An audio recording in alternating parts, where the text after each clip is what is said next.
Hello everybody and welcome back to another Figurehead Reviews video, and today we are taking a look at the Marvel Legends Heimdall from the Endgame Thor Build-A-Figure wave.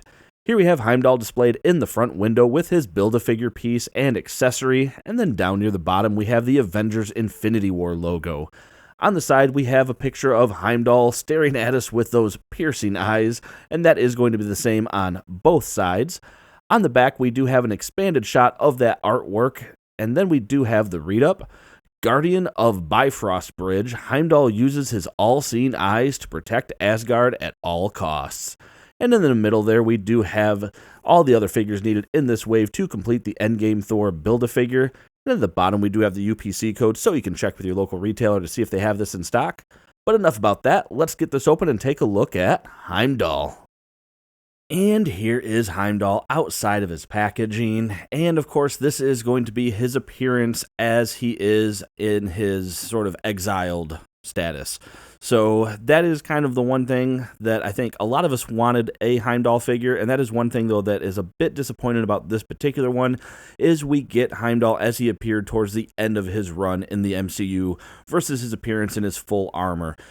Yes, I imagine the full armor probably would have been a lot more tooling and things like that for Hasbro to get us, so this is probably a more cost-effective way to get us the character. So I still appreciate, though, that we at least have a version of Heimdall to look at. Now, he does come with his sword, which is Hofund, or the Bifrost Sword as it's more commonly known, and we've actually seen this sword multiple times before. There's really not a whole lot going on with it. We get a pretty decent-looking sculpt on it, nice blade, nice hilt, and decent enough paint, so it does look really good. Now, when standing straight up, Heimdall is coming in right about the 6.5 inches mark, which makes him about 16.5 centimeters, so he's a pretty standard height for your Marvel Legends. But since he does only come with his Build-A-Figure piece aside from that sword, let's go ahead and just jump in and get a better look here at the paint and sculpt on Heimdall. And getting up close here, we can see that Hasbro did another stellar job here with its likeness, in this case to actor Idris Elba.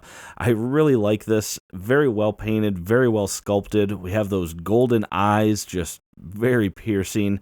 The only thing that on this particular sculpt I'm not a fan of is it looks like the hair here on this side where it was glued, the hairline, I don't know, it's sticking out a little bit. What do you think? It looks like it might be sticking out a little bit. But otherwise, the hair and the beard are well sculpted, and then we get those gray highlights just to bring out some more detail in that sculpt work, so I do like that. And then looking at the body, now you'll notice too that I did take the cloak off, so I guess before we go down, the cloak can come off just by popping the head off and then sliding it off, and it is a relatively solid piece.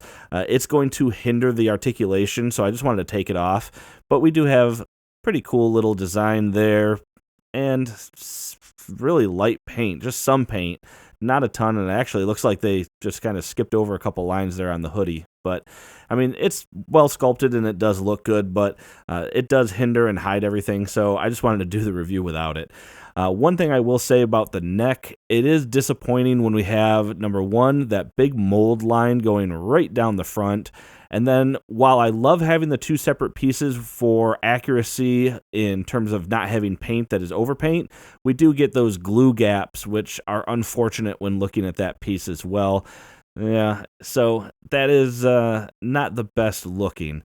Looking at the arm, we actually have a little battle wound here. 'Tis just a flesh wound, but it looks really cool. Simple red paint. It's a little overpainted, but still doesn't look bad, especially from a distance. And then he does have little wraps going down, and then we get a gripping hand there. On this side, no battle wound, more of a gauntlet versus a wrap, and then he does have the wrap still around his arm there. We do get another battle wound here on the shirt, and we have actually the shirt is ripped, so that is cool that they added that detail. And then he does have this little, I don't know, belt, whatever. It's going over his shoulder. Pretty simple design, but it works. Simple pouches. Little, what is that? Just another strap there. Oh, yeah, it's the strap of the belt, it looks like, just wrapped around. Very cool looking. I like that.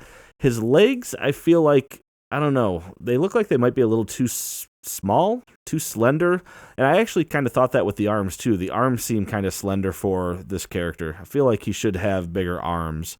Maybe that's just me. Its proportions seem a little bit off. But we do get pretty cool design here on the legs. So we get some paint over here on this knee pad, but nothing over here. And then looking down at his legs, very cool looking. And yeah, I mean, it's a decent looking figure, really well done. Now looking at the articulation, so you got a head that can go all the way down. It is a little bit stiff, but it can look down that far. However, when you look up, the hair, while it is flexible, gosh, it almost feels like that's actually where it stops. Yeah, that might be as far up as he can look. So not too bad there. His arms can actually come up pretty decent, a little higher than your standard T-pose. He does, of course, have full rotation unless you have that cloak on. Obviously, that hinders all the shoulder articulation. He does have a bicep swivel, double jointed elbows. Then he does have a rotation and hinge at the wrist on both hands. However, I will mention this one does have the ulnar and ulnar and radial deviation, I believe. So you get that up and down there, whereas this side is going to be the flexion and extension style of articulation. He does have a diaphragm joint up here, which you can spin around. You get a little bit of side-to-side action if you did want to have him turning that way. Ab crunch doesn't go very far forward and doesn't go very far backwards. And while it looks like he might have a waist cut in there, he does not have a waist cut. His legs can come apart that far, kick forward, yeah, pretty far actually. Back, not much at all. We have upper thigh cut, double jointed knees, and I will mention these joints seemed a little gummy, and this one's a little bit loose too.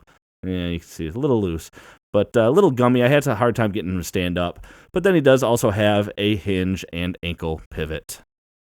And that is going to be it for this review, everyone. And overall, I would say that this figure is aware of its effect that it has on collectors, which is to say, many of us wanted a Heimdall figure, and we finally got one.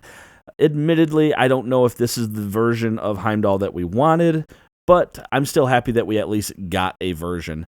And I think even though it said Infinity War on the box, I'm probably going to have him displayed with Ragnarok as far as my Ragnarok collection, just because it seems more fitting there, because really in Infinity War, I would just pose him laying on the ground getting stabbed. So it seems more appropriate to have him in the Ragnarok collection.